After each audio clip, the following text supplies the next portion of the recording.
Hello and welcome back to Sonore Audio. Today it's time to review this. This is the Triangle Comete 40th anniversary bookshelf speaker.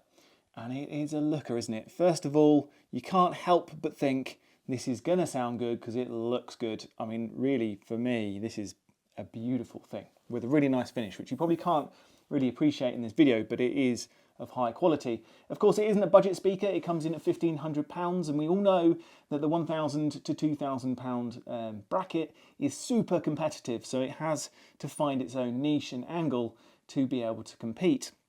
And I think it has, and we'll get to that momentarily. But first, let's continue on with the visual tour, because as I said, it is a rather beautiful thing. At the top here, you will notice it is a horn speaker, a rose gold magnesium tweeter with the metal horn and the rubber surround. I like a horn speaker because horn speakers bring a very different presentation. I quite like clips, and the only thing I don't like about clips is I'd love it to be more refined, and I thought, well, you know, Triangle might bring me that refinement and also bring me the visceral delivery that horns can bring, the dynamics and the excitement.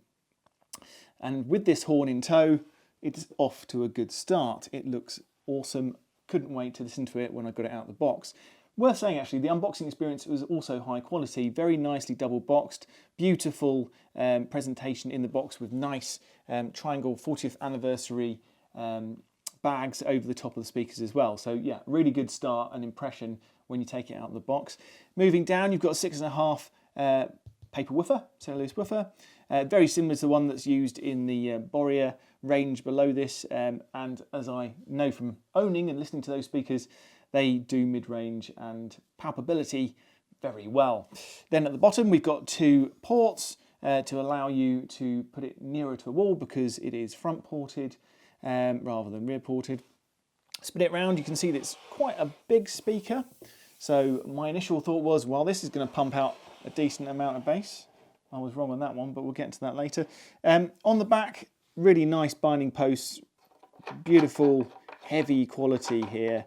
You know, that is really nice. I like the back plate there as well, metal screwed in. It's very smartly delivered. Everything about this speaker is well put together. There's nothing cheap and cheerful here. You do feel like you're getting your money's worth. But as always, what does it sound like? Because it can look absolutely beautiful, but if it's a dog, we're not really interested, are we? So, going from the top through the middle to the bottom.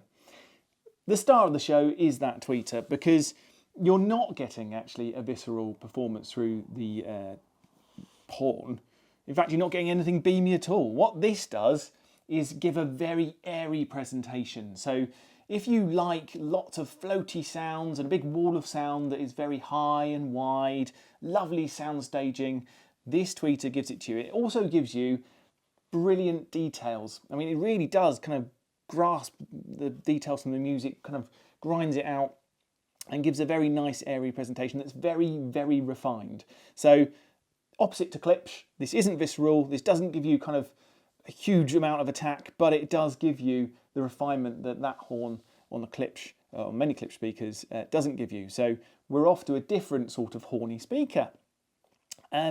What you can also get here, you know, partly because of the cabinet size and also because it's using a horn, is very good dynamics. It's 90 dB, so you can run it with both tubes and solid state and relatively low power, which is really nice. You get different presentations. It's not fussy either with amplification. You can use solid state horns of different quality and it will kind of go up the levels as you take your amplification up with it, but it's not hard to amplify, and I didn't find it hard to match with different amplifiers. It was equally good with a NAD C298, really giving it tons of that Class D power through Purifi. Equally, it was very good with a lower wattage tube amp. My A50 Taurus did this justice as well. So up here, really nice horn-loaded tweeter, beautiful, really good. Down to the mid-range then, also very good. That paper woofer does voices brilliantly, and it's just very natural. For me, Triangle speakers universally do tone really well, like really well. As soon as you get it out of the box and you put on a vocal track, it just sounds right, or the instruments sound as they should in real life. So tonally, this is an absolute star. It's got lots of airiness from up here, but tone is all about the mid-range there. Then, as you kind of go down into the bass area, we find a problem. Where's the bass? Like literally, where is the bass? It feels like we've got the top, the middle, but there's no bottom. Now, to be fair, there is bass here, but it's supposed to roll off around 47 hertz, I think, maybe 49. But anyway, it's supposed to roll off around 50. It doesn't sound like that at all, really. For me, this sounds like it rolls off around 80 in my room, which is a small room and normally pressurizes quite well. So the disappointment came. I was like, yes, airiness, yes, tone. Ooh, what? Where, it's got double ports. Where's it gone? And that was a problem. I thought, first of all, maybe I need to break it in. Maybe here the woofer needs to give it a bit more oomph. But no, this is a very, very bass-light speaker for something that is quite big. Issues. So, first of all, I hit the barrier of, can you recommend a speaker where you feel like you've got 2/3 of the solution, but not the last third? Well, yes, you can if you aren't really that into bass and you want to listen to mainly vocal music. But for me, a speaker, particularly at 1,500 quid, needs to bring its A game at least to the bottom end to give it enough of a rhythmic kick. You know, you can have speakers that cut off higher up, the P3 ESR, the original LS50, you know, they cut off pretty high, but they still have a bit of a mid-bass hump, I suppose, to just keep you going with the music. This doesn't have any humpiness at all. It's very, very quiet in the bass. It's there, you can just about hear it, but it's missing. Now, that does pose a bit of a problem because what do you do about it? Obvious answer, get a subwoofer. So that's exactly what I did. I went and got my Rel T5i out of the cupboard and I plugged it in. And then suddenly the world became good again. And it became very, very good because suddenly you've got bass, you've got quality mid-range, and you've got quality treble. And actually that lack of bass down here makes it very, very easy to implement a subwoofer with the speaker. There's no blend issues at all. It was one of the easiest I've ever blended with that sub. But of course you're putting on additional cost there, and then you're pushing it up closer towards £2,000. So the question is, if you add a subwoofer to this speaker, do you get £2,000 worth of quality? Absolutely yes, you do, because what you've got up here and here is well worth the price of entry. But if you're going to pay the price of entry, just be aware of what you're not getting there and how you might have to supplement it. So, to recap then, we have tone, airiness, detail, beauty coming from this. We don't have a mid-bass hump. We don't really have any sub-bass at all. It can go loud. It can go very loud, in fact. If you want to party with these speakers and stick in the sub, you can. But for me, in a small room, it was just quite nice to have that dynamic ability through the fact that it was 90 dB. It's good with swings on an orchestra, for example.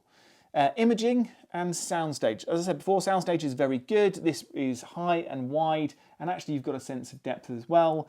Imaging, not so hot. I find that it's a little bit difficult to work with in positioning. You know, you could go for toe, or you could go for straight on.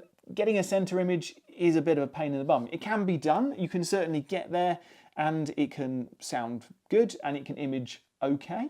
You know, it's not the best imaging speaker in the world, but you can get there, but it's really bloody fiddly, and it annoyed me having to move back a little bit, forward a bit. In the end, to get the center image, I had to kind of use a bit of left and right adjustment on my DAC just to dial it in, and it just was a bit irritating.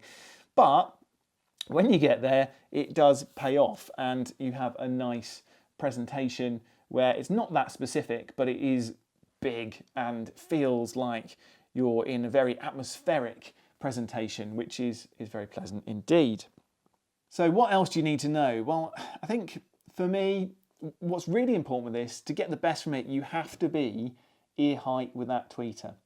If you sit just below it, or where the mid-range is, or indeed above it, suddenly the presentation becomes almost a little bit hollowed out. So it is very important that you are level ear line with that tweeter.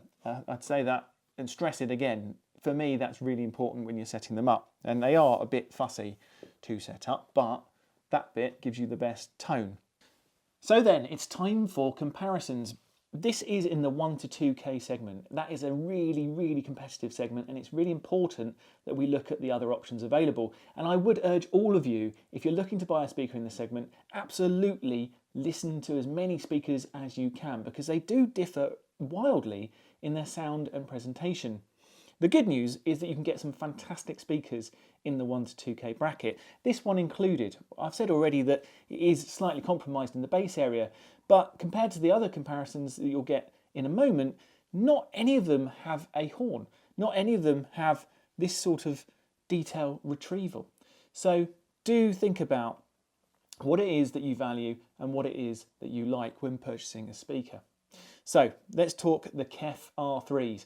Probably to be replaced by an R4 or even an R3 Meta shortly, but a good starting point, as a lot of you will have heard it or even own it. The KEF has a lot more bass. Straight off the bat, it kills it for bass over this. Tonally, I would take the Triangle. I think voices are more natural and better produced from the Triangle. The KEF is an imaging beast and is fantastic with that concentric driver. And as I've said before, imaging here isn't its strong suit. Soundstage is actually more airy and bigger on the Triangle, whilst on the KEF it is very good, but it's not quite as airy in presentation. Next up, let's talk about the Dynaudio Evoke 20s. Quite a bit more expensive than these, so in a way you want to talk about the Evoke 20 in comparison to the Triangles with a subwoofer. It's about the same sort of price.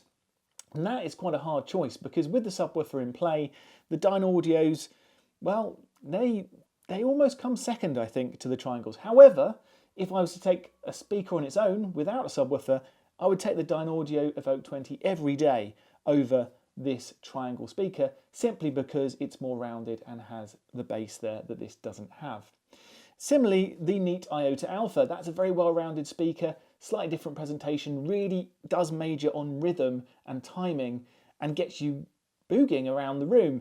This isn't a boogier, this is more your kind of sit down and really appreciate the music. You know, you want to think of a Frenchman in a nice velvet jacket having a wonderful whiskey. This is the kind of speaker that elicits that image, whereas the Neat is a bit more of a party animal that you want to go up and dance with. So again, it depends what you like.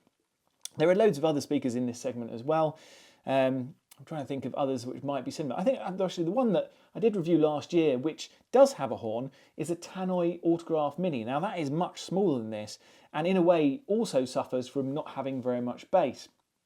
The difference there between the two speakers, the Tannoy Autograph Mini, it has amazing imaging and soundstage, has it all over the Triangle, but the Triangle has much, much better tone. The tone of the Autograph Mini isn't the best. So, you know, it's horses for courses. Both of those speakers do really need a sub, ideally. Anyway, I hope I've given you a flavour there of other options that I've reviewed and like in this 1 to 2K segment. This definitely holds its own and certainly is probably the most beautiful and one of the most interesting choices you can make if you are looking to purchase a speaker in that segment. Of course, do listen to it, see what you like, try it out in a shop if you can.